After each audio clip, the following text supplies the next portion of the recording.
That's the game, brother. Fucking Egbert, that guy's such a dick. We've already done all the things. Priority 1, stop the incursion. We have the hard drive.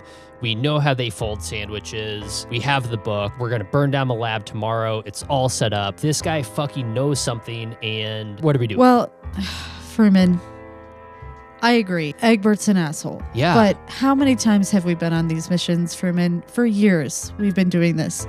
And every time, you and Egbert argue on the phone about what it means to be done with the mission, and every time, Egbert wins. There's always more. That's the game. We can keep digging, but they sent us for this one thing. Yeah, but I don't know that we've really wrapped it all up. I mean, we have all of these things that we're dealing with. There's, the book.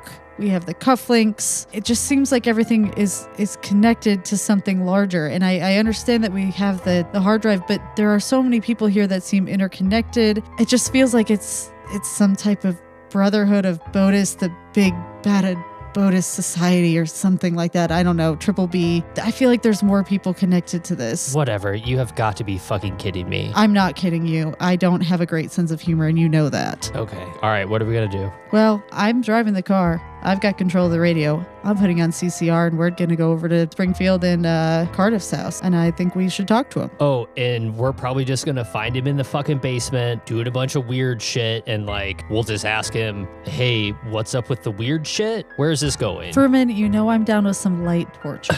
Fine. Yeah, I mean, Cardiff seems all right. I don't know that we need to rough up Cardiff. I already feel bad about smashing his nose. But yeah, I mean, Egon something weird was going on with that guy. He seemed like he'd been on the stimulants of 98 for at least a week now. How do you suggest we smoke them out? Sometimes when someone's horning in on your territory, maybe you don't want to torture them, but maybe you torch their lab? Let's just torch his house. That's what I'm saying. Wait, so you want to burn his house down? Let's hotbox these motherfuckers.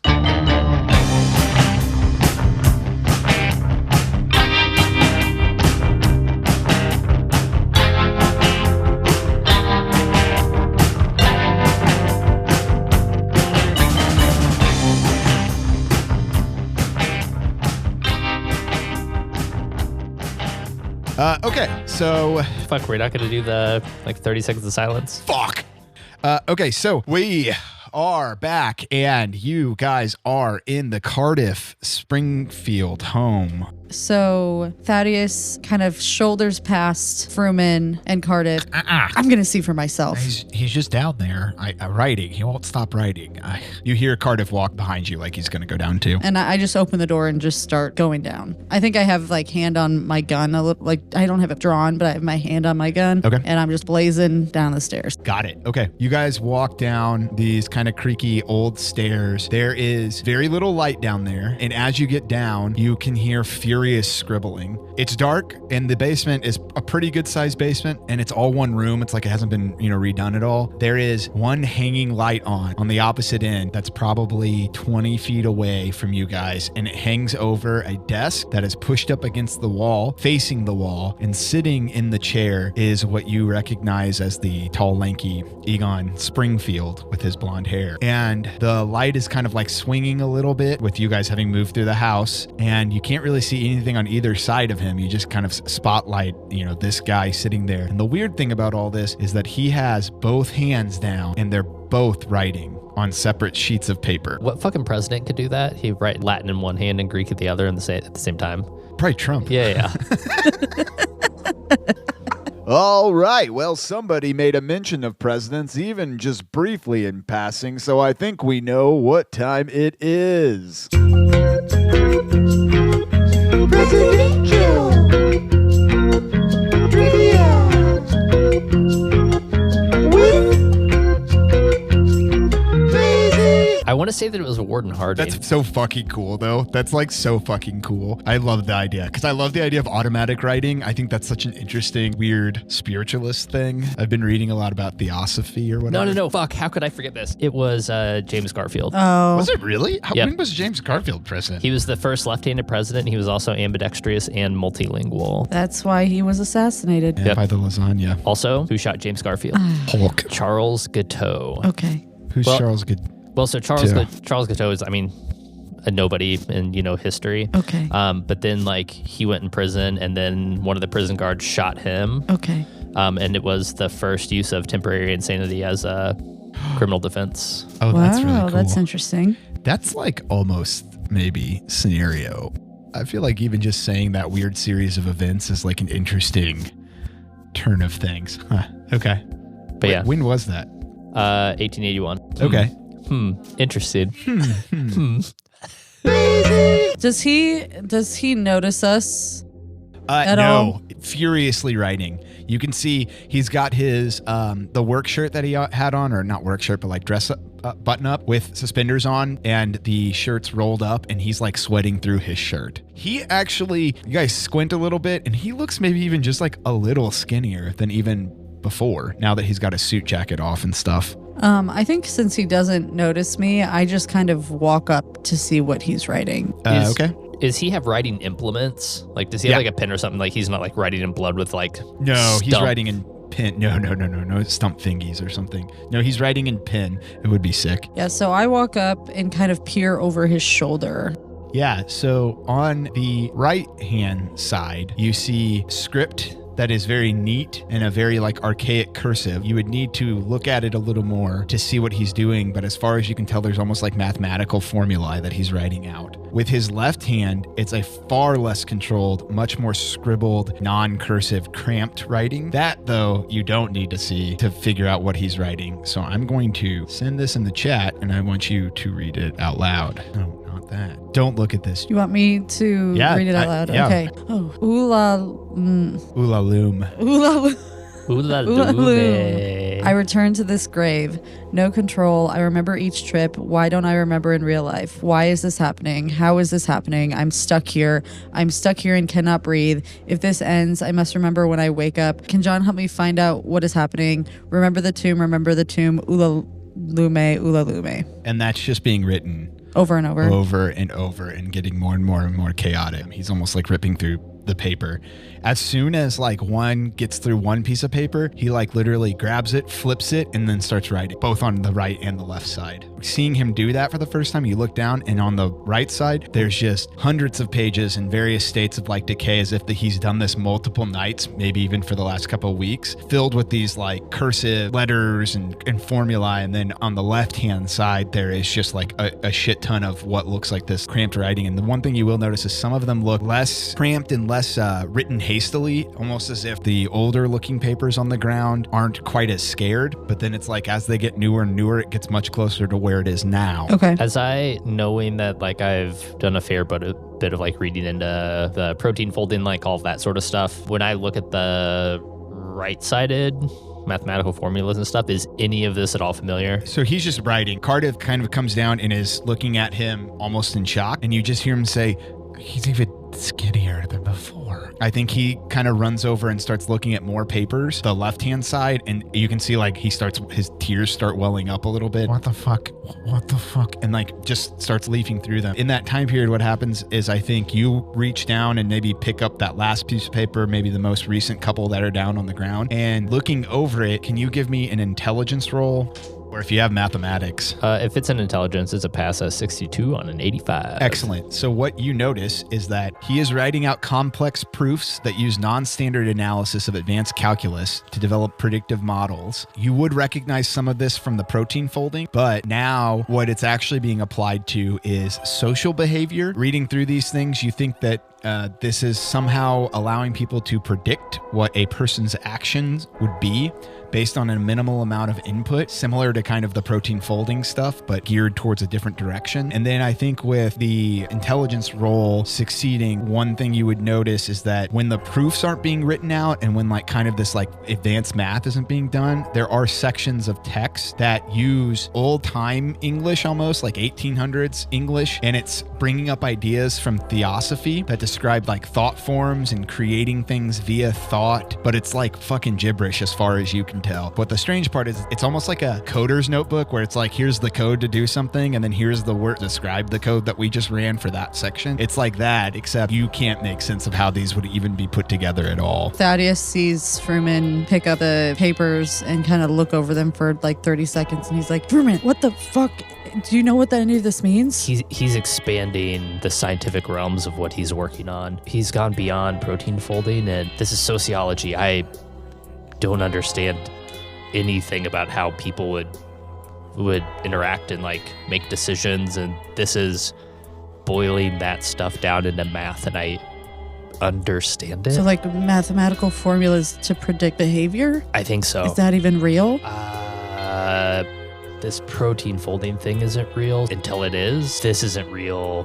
Fuck. Okay. And Fruman at this point, like talking with you, he's just like collecting like all of these All things. Yeah. the papers. And he's just like shoving it in the cicada book. Yeah. Just like as like putting each and every fucking paper. And I in. think while he's doing that, Thaddeus is like, in his mind, he really wants to just shake Egon Springfield. What the fuck are you doing? But he's been in Delta Green for long enough to know that that's probably not a good idea. And so he's like, Dr. Springfield, where's the grave? As you're doing this, Fruman definitely is not paying attention to Egon or like what you're doing. He has just like started ignoring like all of this and is just looking at the pages. Yeah, and Thaddeus is like, Dr. Springfield, where's the tomb? What is the tomb? Here's what we're gonna do. As you're asking that, and Fruman's picking up papers, Cardiff is like, Egon, and kind of walks over too. Last thing we're gonna do before we switch to Jimmy is that you see in him writing Ulaloom the tomb. Ooh la luma tomb. Ooh la la. Yeah, I wish it didn't rhyme. Ulaloom, he writes Ulaloom, and then almost in like a more pained writing, you do see him scribble out in much larger, as if he's like forcing his hand to do it, the word John, as if John Cardiff, he's responding to Cardiff's voice. Okay. And then I think we're gonna shut off and let FP, who's outside, do their thing. So we'll bird them back. And now we're out. You guys are out for. I'll go upstairs. Just text me. 33406310 106 28517W. Okay. Hey, Hey, welcome back. thanks. Thanks for coming. Yeah. How's How's it going? It's good. I was reading that Ninja Turtles book. The comics get way weirder, way faster than I haven't, ever realized. I haven't read a lot of them, but I do know that they get more. I think they're a lot darker than the TV show stuff ever led on to. And that was one of the, I kind of was hinting at the Mutant Mayhem. It's very like lighthearted because they're actually teens. And there's a lot of like goofy teen stuff that happens and references. Yeah. But I would say 97% of it is all like scenes at night. It's like they're all out doing stuff at night, which kind of makes sense. So it's like, even though it's almost like the only way they could really operate, honestly. Even though they're kind of like more lighthearted, the color tone and everything is really dark. And honestly, the intro with Baxter Stockman, he talks very creepily like this. Sweet. And Baxter Stockman's such a sick character, I feel like. Oh, yeah. He's truly like mad scientist in this one. He's got these like creatures. He's like, oh, I love you more than I love any humans, my little pets. Yeah, that's sweet. And you're like, what the hell? It's good. His voice. Oh, my God. I just looked up Baxter Stockman when he turns into that fly man. In the comics, he's got like these chubby fly cheeks, and he looks like a total fucking nerd. I'll send it to you. So with the Mutant Mayhem, they flipped it to, it's not Stockman that turns into a fly, but it's like his son, in the sense that it's like a fly that he mutates and is kind of his adopted son. Oh, but it's so good. Like you have to watch it. It's great. Yeah, I'll watch it. All right, what's FP doing? Quick recap and then kind of setting the scene. So yes. FP gets this speech from Fruman about like, look, you need to get your shit together or you're just going to keep reliving that same nightmare that you went through for the rest of your life. And FP, I think, kind of finally in that moment with all the like weird stuff that's been happening with coming across this book, this like Lesser Key of Solomon, reading about demons or whatever, he's like, okay, yep. And he kind of flips from his like goofy FP recovery mode into his like bad Walter White, I am a drug dealer who actually does bad things in real life kind of persona. And then he just steps out of the house, and he's still wearing his Poindexter outfit, right? He's got like button-down shirt, his vest with the tie and everything. So he steps out. And so what I'm imagining you see is kind of a view from the street. You see FP step out onto the front porch of this like very nice house with like a veranda, kind of a front, and like landscape lawn. He takes a couple steps forward to the front of the porch and pauses at the top of the steps that go down from the porch to the sidewalk. He kind of just goes, and then you see him sort of neatly and very intentionally like takes off his vest, takes off his tie, starts to take off his button-up shirt, and what he has on underneath is a black t-shirt with the Def Leppard Pyromania album cover art. Hell yeah. And he sets the button-down shirt aside. Then he kind of looks at the vest and the tie and is like, And then he puts the vest back on, and he puts on the tie and tucks it into the Def Leppard t-shirt. Hell yeah. So he's got this vest with Pyromania cover album art on his t-shirt and a tie tucked into the t-shirt. That building burning. Yeah. And then he just starts kind of, you hear him whistle. So he starts whistling the theme to In the Air Tonight. Nice. By Phil Collins. And then he starts down the steps, walks over to the Isuzu Rodeo. He kind of rummages through and starts gathering up the Burger King cups. And I'm picturing that at that time, they would still be those paper cups with kind of the wax seal. And he scrounges up some lids and some straws and gets some drink carriers for him. Gets a hose, siphons gasoline out of the gas tank, and puts it into these paper cups. And he's like, okay, gasoline will dissolve plastic, but this is paper wax cups. This should hold it for at least a few minutes. Puts the lids on, sticks straws in them. I don't know if this part will work, but then he starts to walk around the perimeter of the house looking for like storm windows that go into the basement. And this is the part that is probably not actually real life, but in my mind, he like has the straws in there. They're plastic straws. There's gas fumes coming out, and he like lights the gas fumes that are coming out of the straw, and it's like a paper cup filled with gasoline with the straws like a wick that's slowly melting down and burning the plastic. And he sets them in those little recesses next to all the storm windows. The whole time whistling In the Air Tonight by Phil Collins. Okay. And he's peeking in the windows. Does he see anything weird at any of those windows in the basement? Yeah, I would say you get around to the perimeter and get to the back of the house, and what you see at that point after doing all that is a window is like in the corner, and there's one hanging light that's swinging just ever so slightly, and underneath it is Springfield writing with his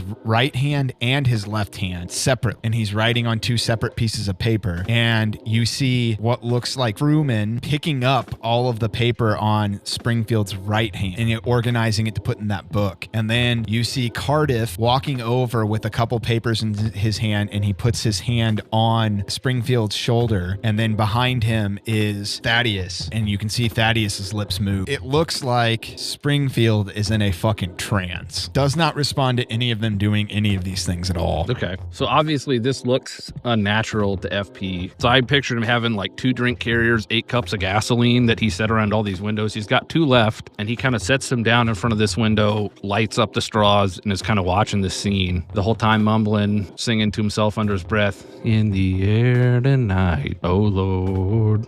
Oh, man.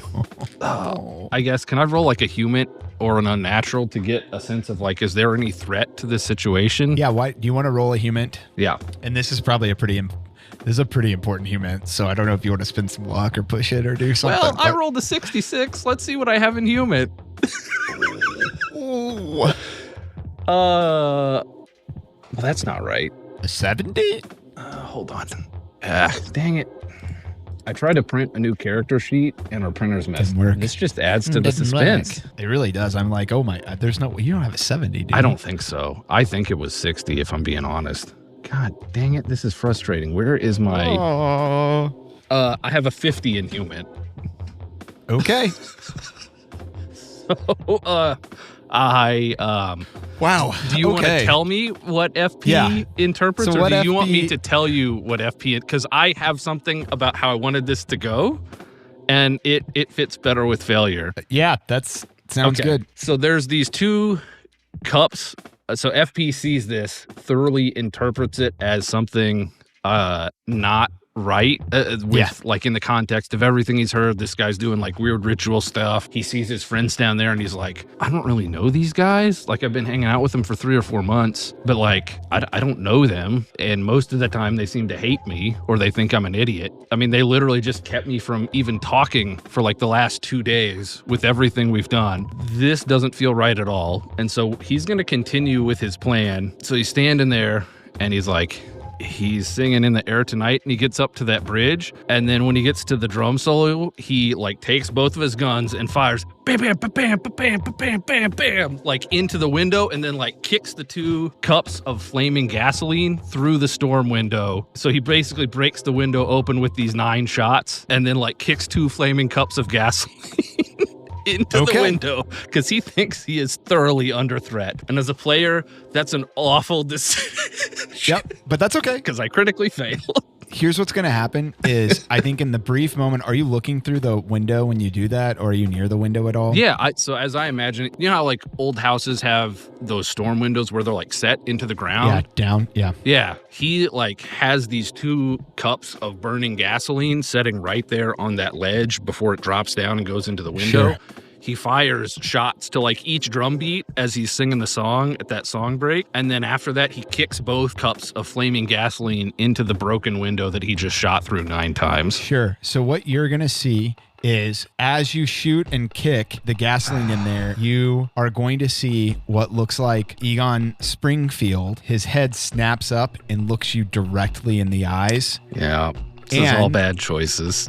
Yeah, it's all bad choices. You get the feeling that there is something large headed towards Springfield with you breaking in the window, doing all that stuff. And you get the sense that it's coming from like maybe up behind you. It's like a split second feeling from the air coming down in. In the air tonight is what you're saying. In the air tonight. Oh, Lord. And you guys lock eyes. Then there is a split second of confusion. Your vision changes and you are all of a sudden looking down at a bunch of papers that are in that cicada book that you had seen Fruman holding. When your vision changes to that, the first thing that you notice is A, you hear the scribbling of writing, and B, you hear the smashing in of glass. But it sounds like, again, it's coming from... And gunshots. And gunshots. And it's coming from a side that would not be where you are if you were outside. It's like you were inside of Fruman's mind for a second. There is a brief second of pinging around where you think about Amelia, you think about Terrence, his med student,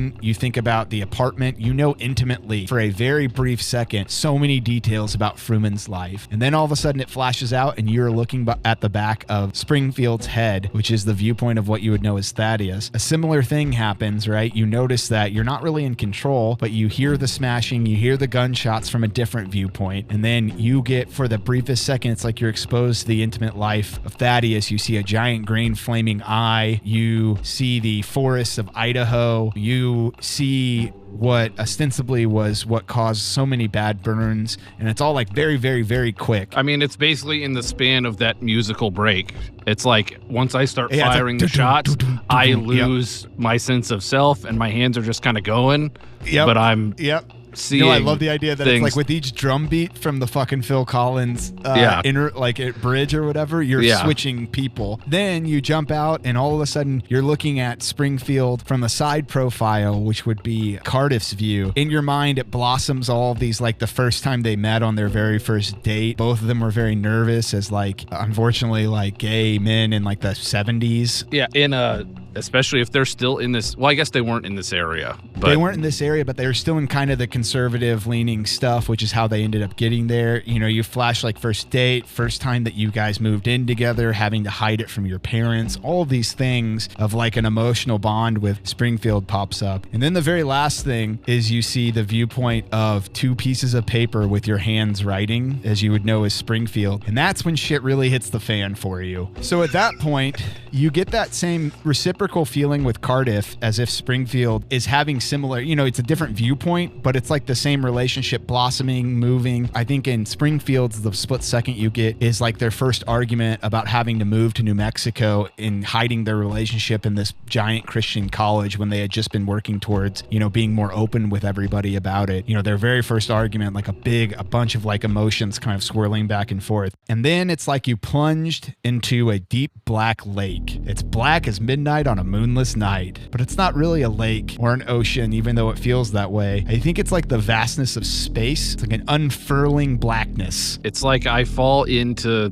the lake that I previously ran into in Insanity, but when my face breaks through the water, rather than seeing what's underwater, I see space.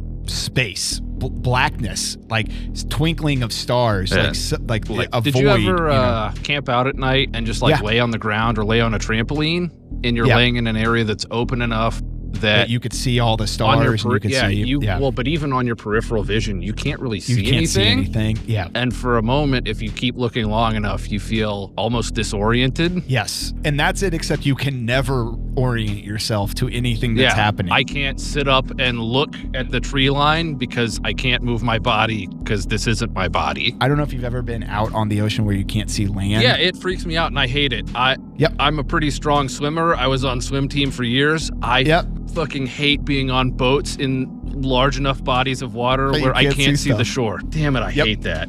Oh my gosh. That's the feeling you're floating in right now. I can probably swim better than like 9/10 of humanity. Oh, same. Yeah. And dude, I just hate it. It's the worst. I hate it too. I know. I was on swim team, all throughout first 18 years of my life. Still fucking scares the shit out of me. So there's the feeling of hairs on your neck and your arms standing up starts to go pretty strongly. And then it's like the feeling of a fish unexpectedly brushing up against your foot while you're swimming in the middle of a deep lake. But instead of your foot, it's like every molecule of your body. On a different dimensional kind of like plane. No. I feel the urge to pull my foot away, but I can't because it's everywhere. Because it's just you. There's no direction to pull away from because it's all directions. It's all directions. It's gross. Whatever brushes up against you is vast and ancient and uncaring and old. And it feels suffocating once it's turned something upon you. You start to develop a migraine in your head. It's a splitting, terrible, terrible noise. And the only thing you can think is that this must be every mirror neuron in your brain screaming out at once. And then all of a sudden, a piece of it swims away like an eel darting at prey elsewhere. And you can almost visualize some slimy, sickly, gray-green, black, ropey thing move. And you don't feel this ancient thing go away. You just feel it recede into the background. It's kind of like, you're at like a concert or something, you can hear the band and then you walk away a little bit and the band's not any less loud or anything, but you focus on a friend talking and all of a sudden you can kind of not deal with the band for a second there. It's like it's backed off enough for your consciousness to come back. Probably for FP, it's like maybe he took too long a drag of a joint. Yeah. And he's starting to green out. But for a brief moment, someone says something and he's like, shit, what are they saying? Yeah, he's like, oh, hold on. Okay, all right.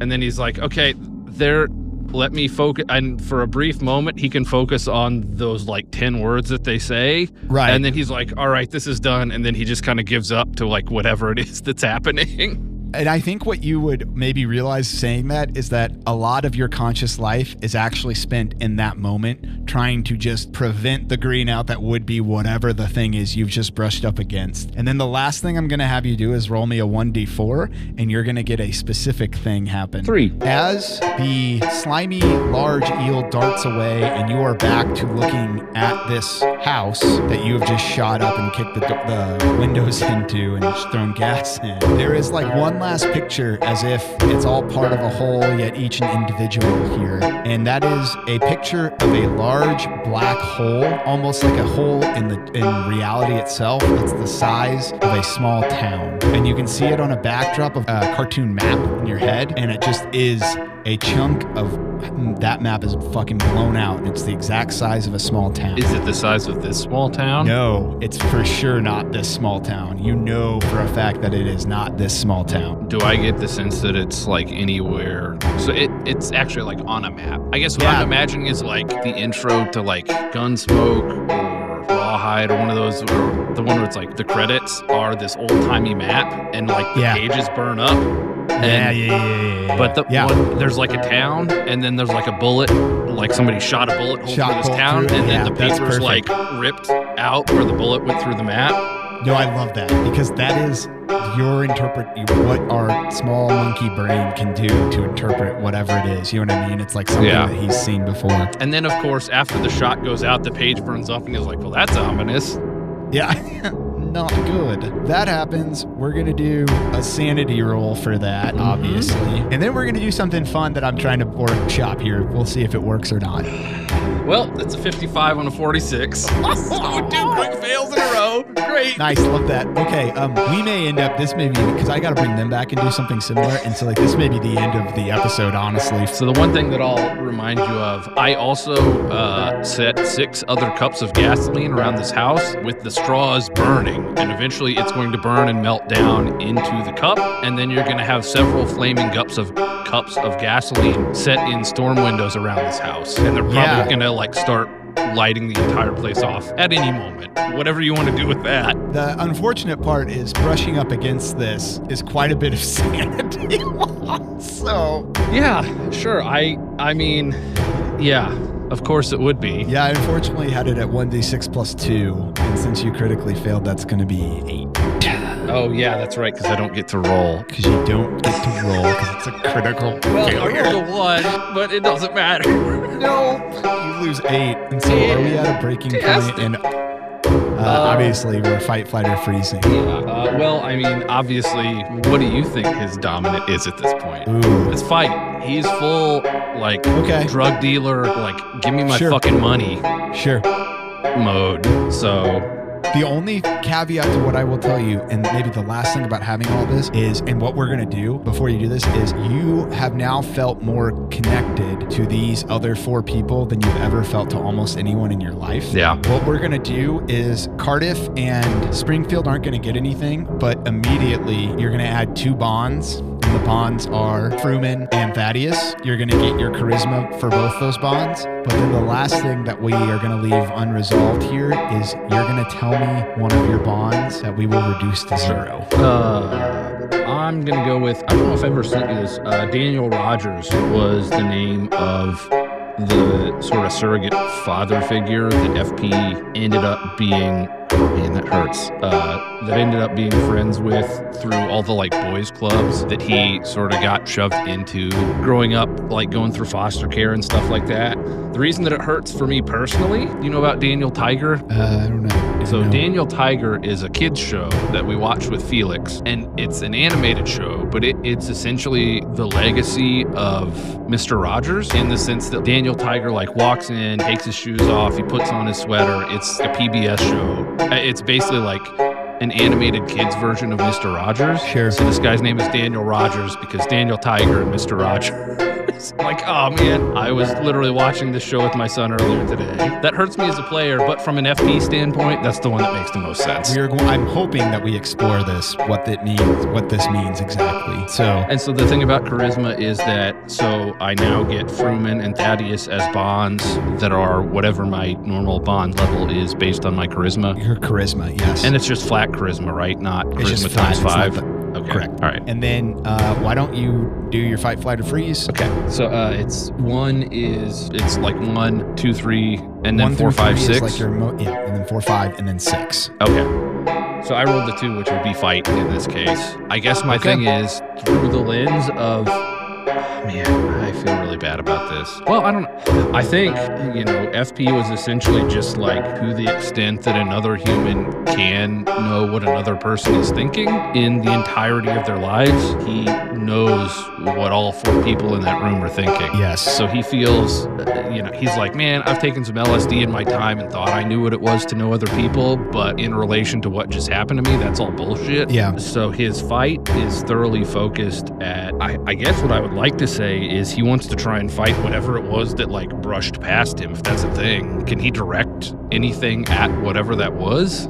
I do think what we could have you do in that situation is you felt it going away as if it had like been a presence there and left, and kind of flew through the sky. I know this sounds almost like a flight, but in all reality, I kind of think you may take off towards the sense of what you saw. Yeah. If that sounds like an okay absolutely. way to kind of end things. No, that makes the most sense in terms I think of so like, too. Because even if my most tangible thought would be to go after Spangler, but again, 1, he was just in Spangler's mind, and 2, he was in Cardiff's mind, so he's like essentially is Cardiff and there's no way that Cardiff is going to shoot Spangler when he freaks out. So Right. Yeah. So I think you fucking take off. Okay. Which way did this thing go?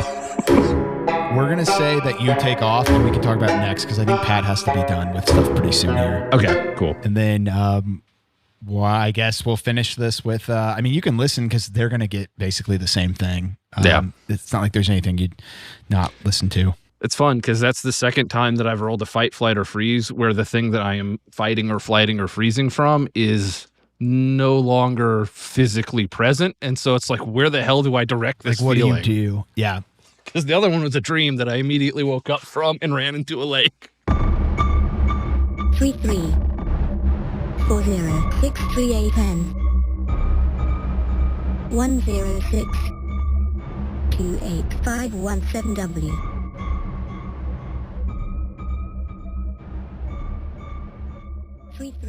Hey! So let me preface this by I had 2 crit fails in a row. So enjoy that. Oh, no. We're going to be done here very quickly. Here's what happens. As you guys are looking through things, what you see is you all maybe hear the faint whistle of In the Air Tonight being whistled out in the backyard. And then all of a sudden, all hell breaks loose. The storm window that is kind of near where Springfield is busts open in a hail of gunfire. And you see flaming gasoline being poured into the basement. But what really happens here, in that moment, everybody freezes for a second. And all of you guys see Springfield's head lift up, and he stares into what you can see as FP standing outside of the window. They lock eyes for a second, and then everything goes super fucking hazy. What happens is each of you takes turns moving to another person. So FP, for a second there, we see Thaddeus staring at the back of Springfield. And then all of a sudden, you are in the viewpoint of FP staring outside, and you intimately know the loss of FP's gang. You see kind of like these, how he became a drug dealer, like the pathway of his life, the relationship with his brother, relationship with important people in his life. And then in that split second, you move, and all of a sudden, you're staring at the book with the paper, and you get flashes of going to medical school. You get flashes of cutting open dead bodies, feeling a sense of purpose from that. Then it flashes again, and you're looking at a side profile of Springfield, and you get a memory of them buying their first house together. They had to hide the fact that they were a gay couple, and only bought it under Springfield's name. And then you get an argument between Cardiff and Springfield for the first time they moved to New Mexico. We're gonna have to go to further hiding due to the job. And then the last is you jump into seeing those 2 pieces of paper with your hands scribbling. Same thing happens with Fruman. Fruman jumps around, seeing FP, seeing Cardiff, seeing Springfield, seeing Thaddeus, various parts of their history, and it's like in these split seconds. And then everything kind of dissolves into gray, and you guys find yourself floating in what you think is a lake. Maybe not a lake, maybe an ocean, and then it dawns on you that you're floating out in space. It's that sense of like if you're on a boat and you can't see land anywhere at all. You can't see each other, but you're each experiencing this kind of on your own. You see the stars kind of twinkling. You feel a hostile void that makes up most of reality. And then the feeling of your neck and arms, the hair coming up on your neck and arms starts.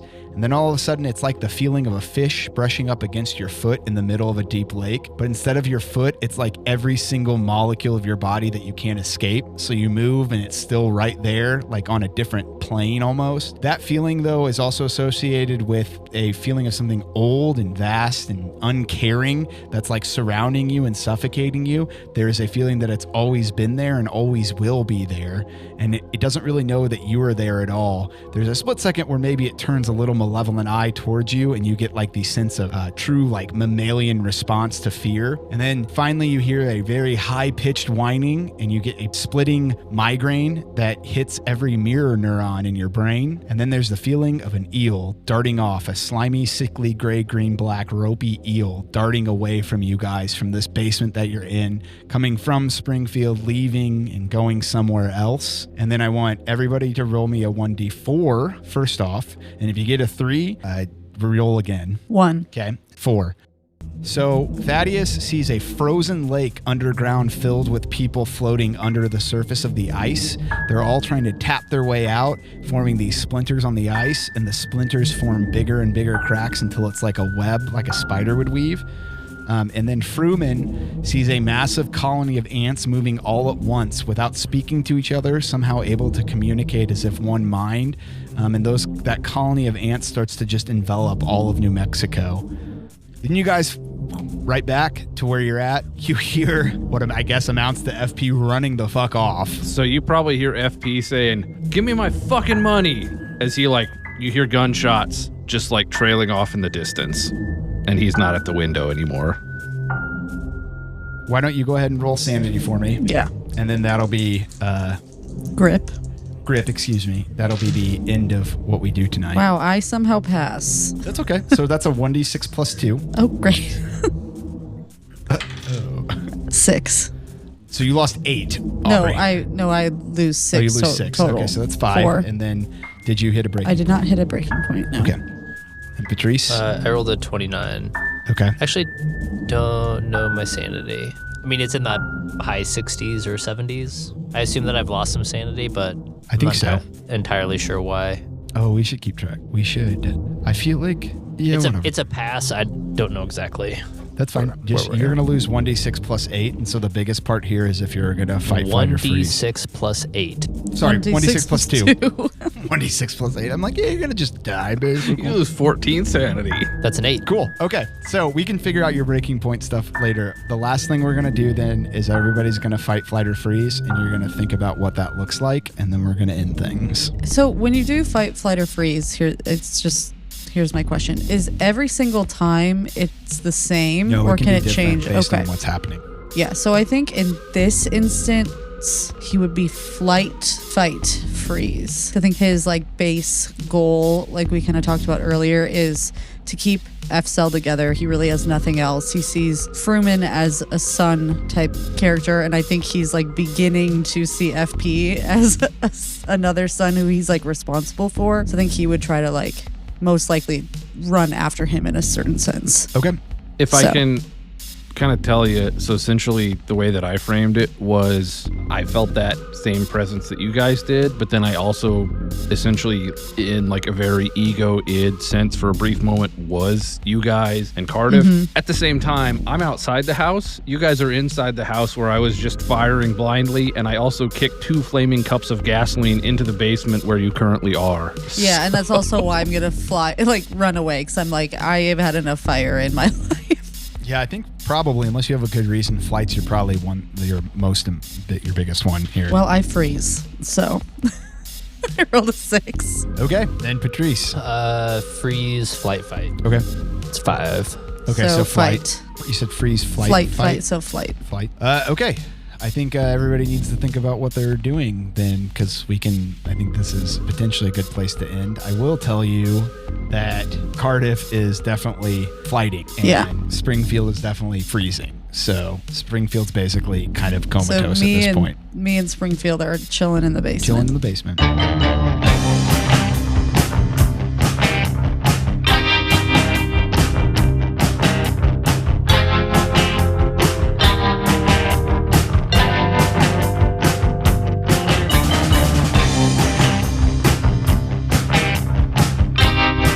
All right, should we clap? Okay, just really quick, we'll clap in, but Trump almost got assassinated again. And let's start fucking out shit. with... No, he didn't. That fucking That was just some gunshots. such a bitch. Fuck George Bush. Hot take. That's me saying that oh man, I heard some gunshots in St. Louis. Yeah. I almost got Maybe we assassinated. have. Maybe that's why we should be voting Trump. I think it's just the Swifties retaliating. for him just being I hate I Taylor hate Swift. I heard about that. I didn't hear about the assassination, so I didn't get those details. But Sam and Aubrey filled me in about someone shooting at a hedge. Was that what you said? It was AR-15 shots near his Golf course. or something. I don't know. When you say Swifty, you mean Jonathan Swift, right? Yes. Yeah. Come back from the dead. Totally modest like a proposal. Swift boat captain. That's the whole, who is that guy that had the whole Swift boat thing? John John Kerry. McCain? Yeah, John Kerry. Yep. John Kerry back from the grave because he's Back up in totally Is he the, dead? the resurrection. Also, he's still alive, right? I was like, I don't think John Kerry's dead. He's John not. McCain's I dead. explicitly said that just Oh, because. sorry. John McCain was assassinated. Hot take. Yes, by John Kerry's ghost on a Swift boat. And Taylor Swift was playing on the speakers on the Swift boat. And they were reading going, Jonathan Swift's immodest proposal. and they were on their way to Trump's golf course Yes. Gallbladder. But he wasn't there because he was eating cats in Columbus, Ohio. with the Haitian immigrants. This is the hot take history people come for.